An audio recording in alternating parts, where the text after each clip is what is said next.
اس لیے ہمیں حسد جیسی گندی برائی سے بچنا ہے۔ حسد ہوتا کیا ہے؟ حسد ہوتا ہے کہ کسی کی کامیابی پر، کسی کی ترقی پر، کسی کے عروج پر اور کسی کی بلندیوں پر آپ کو اور ہمیں تکلیف ہونا، اسے حسد کہتے ہیں۔ حسد ایک تو وہ حسد ہے کہ کوئی کامیاب ہے تو اس کو کامیابی سے روک دے، اس کو پیچھے لے کر پھٹک دے، ایک حسد وہ ہے۔ ایک حسد وہ ہے کہ کوئی کامیاب ہو رہا ہے، کوئی بلند ہو رہا ہے، کسی کا عروج کا زمانہ ہے، کوئی مال میں ترقی کر رہا ہے، کوئی تجارت میں ترقی کر رہا ہے، کوئی علوم و فنون میں ترقی کر رہا ہے، کوئی علم میں ترقی کر رہا ہے، کوئی دین میں ترقی کر رہا ہے، اور کسی کے ماتھے پر شل آ جائے، کسی کو شکن ہونے لگے کہ یہ کامیاب کیوں ہو رہا ہے، پریشانی ہونے لگے، دل کھٹکنے لگے، تو میرے عزیز ساتھیوں یہی حسد ہے۔ ایک انسان وہ ہوتے ہیں جو کسی کی کامیابی پر، کسی کی ترقی پر، کسی کے عروج پر اور کسی کی بلندی پر خوش ہوتے ہیں۔ اللہ تعالیٰ ان کی خوشی پر ان کو بھی وہ نعمتیں عطا کر دیتا ہے، ان کو بھی اس مقام تک پہنچا دیتا ہے،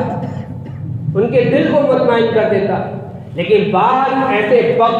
ہوتے ہیں، ایسے گندے لوگ ہوتے ہیں جو کسی کی کامیابی ان کو ہضم نہیں ہوتی، کسی کا عروج ان کو ہضم نہیں ہوتا، کسی کی بلندی ان کو ہضم نہیں ہوتی، ان کے پیٹ میں درد ہوتا ہے، ان کے دل میں درد ہوتا ہے، وہ پریشان ہوتے ہیں، ان کی راتوں کی نیند چھن جاتی ہے، وہ برباد ہوتے چلے جاتے ہیں، اور اللہ تعالیٰ ان کی نعمتوں کو چھینتا چلا جاتا ہے اور ان کو ناکام کرتا چلا جاتا ہے۔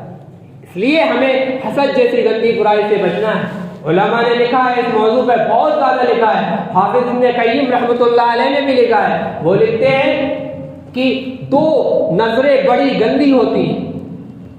اور یہ حدیث سے بھی بات ثابت ہے، حدیث میں بھی یہ چیزیں ملتی ہیں کہ اللہ کے رسول صلی اللہ علیہ وسلم نے فرمایا، اور علماء کی بھی روایت ہے، علماء نے بھی بات فرمائی کہ ایک سانپ ہوتا ہے، اتنا زہریلا وہ سانپ ہوتا ہے کہ اس کی نظر سے وہ اگر غصے میں کسی حاملہ عورت کو، کسی پریگننٹ عورت کو دیکھ لے تو اس کا حمل ثابت ہو جاتا ہے، اس کا بچہ گر جاتا ہے، اس کی پریگننسی ختم ہو جاتی ہے۔ وہ سانپ اتنا زہریلا ہوتا ہے کہ اگر غصے میں کسی کو آنکھ بھر کے دیکھ لے اس کی آنکھوں میں، تو سامنے والا اندھا ہو جاتا ہے۔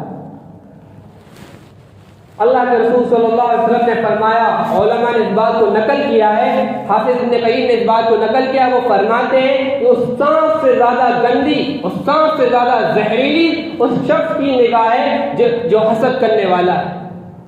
یہی حسد نظر بد کرنے والے لوگ ہوتے ہیں، جو حاسدین ہوتے ہیں، یہیں سے نظر بد ہوتی ہے۔ نظر بد کیا ہے؟ العین حق، کہ نظر لگنا برحق ہے، لگ جاتی ہے نظر۔ اللہ کے رسول صلی اللہ علیہ وسلم نے فرمایا، نظر ایسی چیز ہے جو لوگوں کو قبر تک پہنچا دیتی ہے، اونٹ کو ہانڈیوں میں پہنچا دیتی ہے، اونٹ بیمار ہو جاتا ہے، اس کو ذبح کر دیا جاتا ہے، ہانڈی میں اس کی بریانی بنتی ہے۔ اسی طریقے سے نظر لوگوں کو قبر تک پہنچا دیتی ہے، کسی کو لنگڑا کر دیتی ہے، کسی کو اندھا کر دیتی ہے۔ اس حاسد کی نگاہ کسی کی تجارت کو ختم کر دیتی ہے، کسی کو قتل کر دیتی ہے، کسی کا ایکسیڈنٹ ہو جاتا ہے، کسی کی دکان میں آگ لگ جاتی ہے، کسی کو کچھ ہو جاتا ہے، یہاں تک کہ خاندان کے خاندان ایک حاسد کی نظر سے تباہ ہو جاتے ہیں۔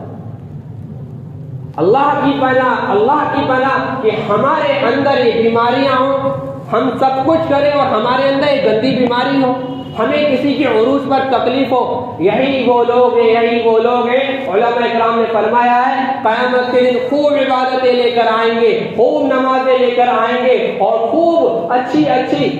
دین کی محنتیں لے کر آئیں گے، لیکن ان کے اوپر ان کے جب اعمال نامہ دیا جائے گا، کیونکہ اعمال نامے میں لکھا ہوگا تم نے 50 قتل کیے، تم نے فلاں کو لنگڑا کیا، فلاں کو اندھا کیا اور فلاں کی دکان لوٹی۔ وہ کہے گا، ارے میں نے تو ایسا کچھ نہیں کیا ہے، میں تو بہت زیادہ نمازیں پڑھ کر آیا ہوں، خوب دین کی محنتیں کر کے آیا ہوں، خوب 5 وقت کی نماز پڑھی ہے، داڑھی بھی رکھی ہے، میں نے ذکر بھی کیے ہیں، تسبیحوں کی گردان بھی پڑھی ہے، پھر میرے اوپر یہ الزام کیوں لگا رہے ہیں؟ تو جواب ملے گا، علماء نے لکھا ہے کہ تم نے اس کو بری نگاہ سے دیکھا، حسد کی نگاہ سے دیکھا، جس کی وجہ سے اس کی دکان چوپٹ ہو گئی، جس کی وجہ سے اس کی زندگی خراب ہو گئی، جس کی وجہ سے وہ بیمار پڑ گیا اور موت کے منہ میں چلا گیا، اس کی وجہ سے تمہارے اعمال نامے میں ایک چیز لکھی ہے۔